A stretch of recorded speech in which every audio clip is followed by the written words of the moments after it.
करते हुए झारखंड सरकार की परिभाषा झारखंड की परिभाषा में जाएगा कि खतियान के नाम पर झारखंड कौन है।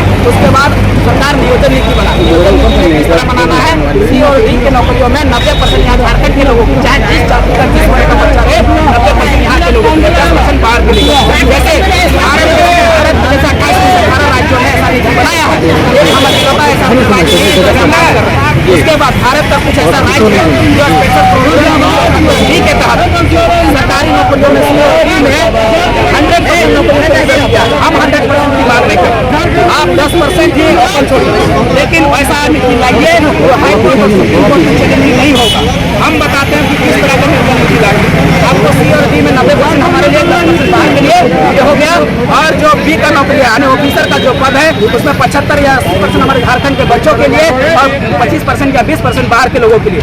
जैसे हम अगर बिहार में बीपीएससी का फॉर्म भरते हैं या बीएसएससी का फॉर्म भरते हैं तो हम भी 10% में भरते हैं, हम वहाँ 40% में नहीं भरते हैं। किसी भी भारत का कोई भी राज्य चल जाइए, किसी भी राज्य में झारखंड के भाई बाबा जी को ढाबा बनाया जहाँ 40% ओपन कर दिया गया। मसाल जुलूस निकाल आगे सुन लीजिए, उसके बाद आप सवाल कीजिएगा। उसके बाद जब ये नियोजन नीति बन जाएगा उसके बाद नियोजन में हमारी जो क्षेत्रीय जनजातीय भाषा है उसको नियोजन में जोड़ा जाए। ऐसा जैसे 5 जनजातीय भाषा है, संथाली, मुंडारी, कुरुख और खड़िया, और 4 क्षेत्रीय भाषा कुमाली, नागपुरी और इन भाषाओं के बारे में मतलब ये जो भाषा जानेंगे वही झारखंड में नौकरी ले पाएंगे। जैसे बंगाल में अगर हम फॉर्म भरते हैं तो हमको बंगाली जानना अनिवार्य होता है, जब हम महाराष्ट्र में फॉर्म भरते हैं तो मराठी जानना अनिवार्य होता है, जब गोवा में फॉर्म भरते हैं तो कोंकणी जानना अनिवार्य होता है, जब उड़ीसा में फॉर्म भरते हैं तो ओडिया जानना अनिवार्य होता है, तभी आप नौकरी कर सकते हैं। उड़ीसा सरकार को यहाँ तक निर्देश दिए कि must to be able read write and speak Odia language, then आप फॉर्म वहाँ भर सकते हैं। उसके बाद एक कॉलम नया जोड़ती है कि आपको ओडिया लैंग्वेज में 7वां क्लास पास होना चाहिए, तभी आप वहाँ नौकरी ले सकते हैं। तो उस तरह का हमारे यहाँ भी बैरियर लगा है। लेकिन अभी देखिएगा 2 वैकेंसी खाली एक और पीजीटी के, उसमें कोई भी बैरियर नहीं रहने दिया, ना स्थानीय का बैरियर लगाया, पूरा ओपन छोड़ दिया, ओपन फॉरवर्ड। उसमें 40 मसाल जुलूस निकाल के छात्रों से क्या मसाल जुलूस आज हमारा 3 दिन का कार्यक्रम था।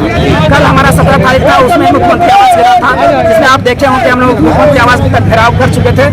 इसमें लाठीचार्ज होता है, पुलिस बर्बरता की तरह से हमें मारा जाता है, पीटा जाता है, हमारे तरह से खून बहाया जाता है, माथा फटता है, बहुत सारी चीजें होती है। हमारे महिलाओं के साथ छेड़छाड़ किया जाता है, उसके कपड़े फाड़े जाते हैं, सब देखे होंगे।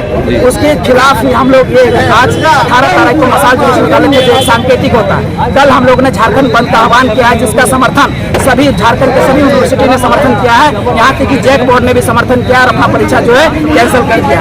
तो जितने भी आपके इलेक्ट्रॉनिक मीडिया के माध्यम से और प्रिंट मीडिया के माध्यम से हम कहना चाहेंगे, अपील करना चाहेंगे कि जितना भी इस मीडिया को देख रहे हैं, कल अपने अपने स्वेच्छा से अपने भविष्य के लिए, आने वाली पीढ़ी के लिए, क्योंकि आप अपना बाल बच्चा को किस लिए पढ़ाते हैं? नौकरी लगाने के लिए। अब जब पढ़ जाएगा और नौकरी नहीं ले पाएगा, सुसाइड करेगा, 60-40 आ जाएगा, तो ये ना होगा।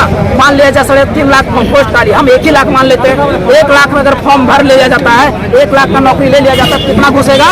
40,000 घुस जाएगा। तो 40,000 यहाँ घुसेगा, 40,000 यहाँ जमीन लेगा, तो अतिक्रमण किसका होगा? झारखंडी होगा। इसलिए स्वेच्छा से सब अपना दुकान मकान सब बंद रखे। कल के दिन अगर अनावश्यक ना हो तो बाहर ना निकले।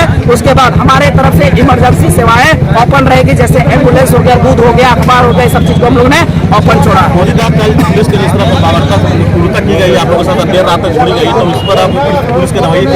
बहुत ही घटिया, बहुत ही निंदनीय, जितनी भी भर्त्सना की जाए उसका एकदम कम पड़ेगा। ये पुलिस प्रशासन नहीं थी, जनरल डायर जैसे जलियांवाला बाग हत्याकांड में जैसे गोलियां चलाई थी, उससे भी खतरनाक था। हमारे बच्चों को, छात्र थे क्या? हम लोग तो छात्र थे, ना आतंकवादी है, ना एमसीसी है, ना माओवादी है, ना हमारे हाथों में बंदूक था, ना बारूद था, ना गोली था। फिर किस लिए अपना माथा फाड़ दिया गया? यहाँ माथा 10-10 लड़कों के फटे हैं माथे, कितने लड़कियों के कपड़े फाड़े गए, चीर हरण किया गया। तो हम इस सरकार से कह देते हैं कि महाभारत युग में एक बार द्रौपदी का चीर हरण किया गया था, उसका देख लीजिए क्या हश्र हुआ था। हस्तिनापुर का विनाश हो गया था, उसके बाद हस्तिनापुर के विनाश होने के साथ साथ कौरवों का भी विनाश हो गया था। ये सरकार ने वही काम किया है। रघुवर दास के कार्यकाल में भी यही हुआ था, उसमें भी महिलाओं पर अत्याचार किया गया था, जुल्म किया गया था। हेमंत सोरेन की सरकार चली गई, इसी तरह से आंदोलन हो रहा है, क्या लगता है कि सरकार इस पर झुकेगी या फिर उसी तरह? अगर नहीं झुकेगी तो 2024 में सरकार को उखाड़ फेंकेंगे और नई सरकार बनेगी। आखिर किस सरकार की मतलब हम लोग से मतलब करें? वो उम्मीद कोई नया आएगी, जो नया फ्रंट आएगी, थर्ड फ्रंट आएगी और एक नया उलगुलान करेगी, एक नया शुरुआत करेगी, जो झारखंड में शिक्षा, स्वास्थ्य, पानी, बिजली और रोजगार की व्यवस्था। लेकिन दादा सरकार हमेशा कह रही है कि नई नियोजन नीति लाई जाएगी, ले आई जाएगी, हमेशा आश्वासन दिया जा रहा है। अरे वही तो कह रहा हूँ ना गधा, उसको मतलब आप लोग को नहीं, उन लोग को कह रहा है गधा तुम किस प्रकार की नीति ला रहे हैं। एक उसका मंत्री है हफीजुल अंसारी, उसको हम लोग गुटखा मंत्री बोलते हैं। अच्छा। एक है उसका आलमगीर आलम, उसको हम लोग कौवा मंत्री बोलते हैं। ये लोग क्या करता है, बकर बकर कुछ भी बोल के चल जाता है। अरे साला तुमको पता ना, स्पष्ट करो तुम कौन सा नियोजन नीति। तुम अभी 2 वैकेंसी निकाले ना, पीजीटी का निकाले कि नहीं, लेबर स्टेशन का निकाले कि नहीं, तुम स्पष्ट किए कि कौन सा नियोजन नीति से ले रहे हैं। तुम ही तो घोषणा नहीं कर रहे हो, तुम स्पष्ट करो कौन सा नियोजन नीति में ला रहे हो। हम तो कह रहे हैं तुम नियोजन नीति को स्पष्ट करो कि तुम 60-40 का नियोजन नीति में ला रहे हो कि 1932 के खतियान आधारित नियोजन नीति बनाए हो, बताओ हमें। वही तो हम कह रहे हैं, हम कहाँ कौन सा मांग कर रहे हैं, लेकिन बता ही नहीं रहे। खाली घुमाने का काम किया जा रहा है, जो अब नहीं चलेगा, केवल ठगने का काम किया जाएगा। और जब फॉर्म निकलता है तो वहाँ लिख दिया जाता है कि सभी राज्यों के छात्र भर सकते हैं, पूरा भारत के नागरिक फॉर्म भर सकते हैं। जब आप 60-40 की नीति से एग्जाम नहीं ले रहे हैं तो फिर ऐसे ओपन कैसे हो गया। तो वहाँ झारखंड का निवासी क्यों नहीं लिखाया, सवाल बनता है कि नहीं बनता, आप ही पूछ के देखिए। अगर ओपन नहीं है तो 60-40 का नीति नहीं है तो वह भारत का नागरिक फॉर्म कैसे भर रहा है। वहाँ झारखंड का निवासी फॉर्म भरना चाहिए। मीडिया के पूछताछ के क्रम में हिजबुल हसन बोले कि ये 60-40 की नीति है, टेम्प्रोरी है। तो अच्छा एक बात बताइए, हम ही पूछते हैं, सरकार के कार्मिक विभाग की डाटा है कि 3.5 लाख वैकेंसी सरकारी नौकरी जो है खाली है, 3.5 लाख। अगर 3.5 लाख वैकेंसी अगर टेम्परेरी नीति में ही अगर भर ली जाती है तो हम परमानेंट नीति बना के क्या अचार डालेंगे, अचार नहीं ना डालेंगे।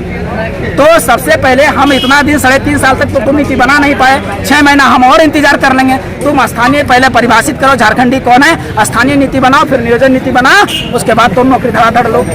लेकिन ये टेम्परेरी परमानेंट नहीं, टेम्परेरी कुछ नहीं होता है, परमानेंट नीति बनाओ जिसमें 3.5 लाख वैकेंसी है उसको फुलफिल करो। नहीं तो ऐसा ना हो कि 1 लाख अगर मान लीजिए फॉर्म नौकरी लिया जाता है तो 40,000 ऐसा ना हो कि 40% में 40,000 लोग बाहर के घुस जाए। अच्छा, अगर मुख्यमंत्री के रवैये में क्या कहेंगे कि आखिर जो छात्रों के साथ मारपीट की गई या जो मतलब क्रूरता की गई, उन सवालों को लेकर मुख्यमंत्री अपना मुंह मोड़ते नजर आए, उस पर कुछ बोलना चाहेंगे आप? देखिए पता नहीं, जब रघुवर दास बर्बरता करती थी, क्रूरता करती थी, तो छठा जेपीएससी में यही हेमंत सोरेन हमारे सामने आके बोलता था कि हमारी सरकार बनेगी तो हम 1932 के खतियान आधारित स्थानीय नीति नियोजन नीति बनाएंगे। उसका मैनिफेस्टो भी शामिल है। और ये भी बोली थी कि जेपीएससी का हर साल 2 एग्जाम नहीं, 5 लाख नौकरियां देंगे, उसका मैनिफेस्टो भी शामिल है। और पता नहीं वहाँ पर सत्ता बैठने पर सब छात्रों को भूल गए।